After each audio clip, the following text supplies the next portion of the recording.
اسكندرية أحسن ناس عالبحر ماشية تتمخطر من سيدي بشر لأبو العباس.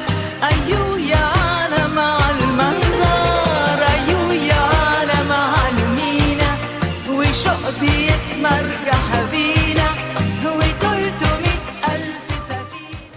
أعزائي متابعينا الكرام، اليوم تمت دعوتنا لتغطية جانب من فعاليات أهم وأكبر حدث في الإسكندرية، وهو سوق باب الرزق، كجزء من مبادرة في حب مصر وفي حب الإسكندرية، وهي تحت رعاية السيد اللواء المحافظ محمد الشريف. والمبادرة الجديدة قامت بها الإدارة العامة للسياحة والمصايف برئاسة السيد اللواء جمال رشاد، لتفتح باب رزق للعديد من الأسر وشباب سوق العمل. أول معرض على رمال الإسكندرية، وحولتها لساحة عرض منتجات ولكن بالمجان لتدعم المواطنين ومساعدة في مد يد العون. تمت دعوتنا اليوم من أحد الراعين لهذه المبادرة، وهذا السوق هي شركة أس بلس للدعاية والإعلان والتسويق الإلكتروني. والآن سوف ننقل لكم فعاليات باب الرزق. وبأكد وأنا مسؤول عن كلامي كل الدعم من جانب المحافظة لمساعدتكم. أنا اللي بشكركم، مش انتوا اللي تشكروا المحافظة أو تشكروا الإدارة المركزية للسياحة والمصايف. أنا اللي بشكركم إنكم انتوا موجودين معانا. كل سنة وانتم طيبين. ومن فعاليات الحفل كان لينا الفرصة الجميلة إن احنا نسجل مع سيادة اللواء جمال رشاد. ازي حضرتك يا فندم؟ الحمد لله، نورتونا. مجهود كبير وفرصة جميلة إن احنا نستفيد من رمال الإسكندرية في الشتاء، وإن احنا نحولها مش مجرد سوق، لا ده هو سوق مجاني لمواطنين الإسكندرية، ودي سبق في هنقول ايه على شواطئ اسكندريه، على شواطئ اسكندريه كلها في الحقيقه ان هم يكونوا بالمجان. الحمد لله. هيقول لي الفكره جت منين؟ انا اولا اشكركم لتواجدكم معانا النهارده. الفكره ببساطه ان احنا كنا بنشوف بعض العارضين، بعض المواطنين اللي هو بيصنع حاجه في البيت، سيده متعففه بتصنع خضار وبتعرضه، شاب محترم عنده حرفه وبيعمل اباجورات وبيبيعها فوق سقف العربيه على احد الميادين. الناس دي ملهاش اماكن، والناس دي عايزه تتكسب، والناس دي متعففه. ففكرنا ان احنا نستغل المساحات الرمليه بتاعتنا في الاجواء الجميله اللي في الشتاء، ان احنا نقيم مثل هذه المعارض وندعوهم. اول ما اطلقنا المبادره لقينا اكتر من 300 عرض طلب اتقدم لنا، قابلنا اصحابهم. كنا حريصين ان اللي يشترك معانا يكون ظروفه معروفه، او احنا نتحقق فعلا ان هو محتاج مكان يعرض فيه. وقع الاختيار على 100 عارض، والحمد لله المعرض بدأ امبارح، وانا شايف في نسبة اقبال. شايف ان هو نجاح باهر الحمد بصراحة، لله، واقبال جميل، وتشريف سيادة المحافظ لينا كان دعم لينا كبير طبعا.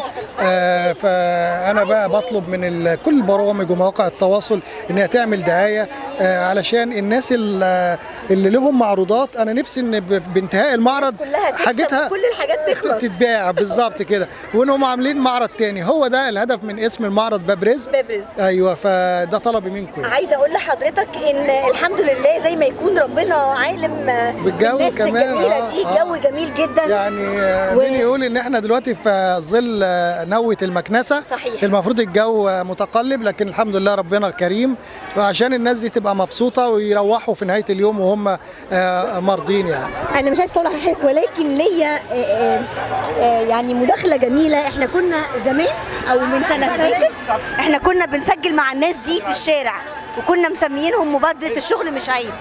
النهارده وتحت رعاية سيادة المحافظ وتحت رعاية حضرتك، الناس دي لاقية مكان جميل جدا، وفي يعني نقول ايه، اهتمام فوق العادي.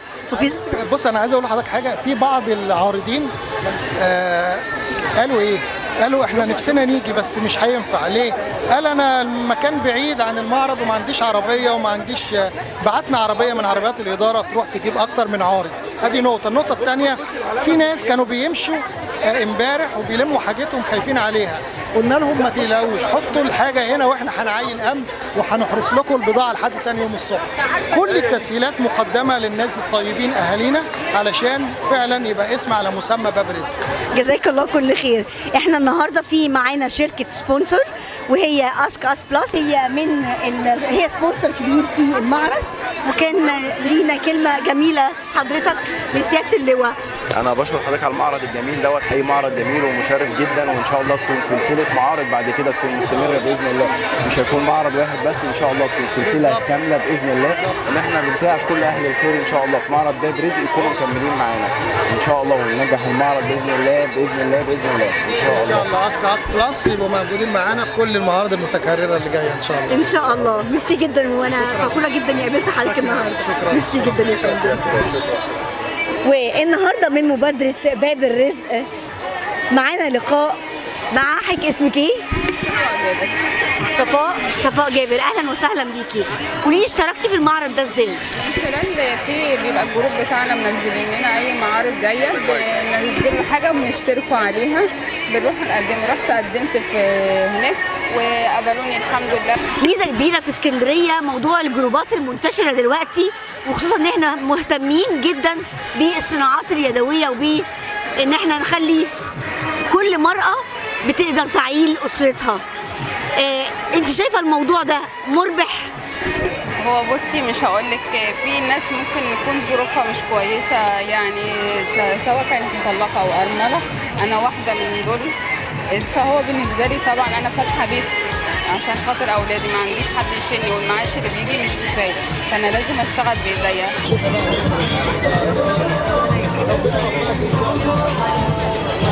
أحلى العروض، ومعانا فرقة اسطورة جنوب النوبة نسر النوبة أحمد شفيق. تمام. وحضرتك أسامي بقى كده؟ حسن. ربنا يخليك. حسن. حسين. يوسف. باسم. ازاي جيتوا هنا؟ احنا تبع الرابطه النوبيه لسيستر الجمعه مدير التنفيذي للرابطه النوبيه. دعانا وقال لنا لازم تكونوا موجودين معانا في الاحتفال النهارده، كل لازم نكونوا موجودين مع سيستر الجمعه. نورتوا دايما موجودين يا رب. حضرتك يا رب. وحضرتك؟ انا سفير السعاده، اسمي عزت فتحي محمد احمد، من اهالي النوبه. اهلا وسهلا، نورتنا. اهلا بحضرتك يا فندم، والحمد لله في شغل عالي على مستوى الجمهوريه. الحمد لله. الحمد لله، ومصر امينه، ومصر بخير وهتفضل بخير طول عمرها. وتحيا مصر، تحيا مصر، تحيا مصر، تحيا مصر، تحيا مصر.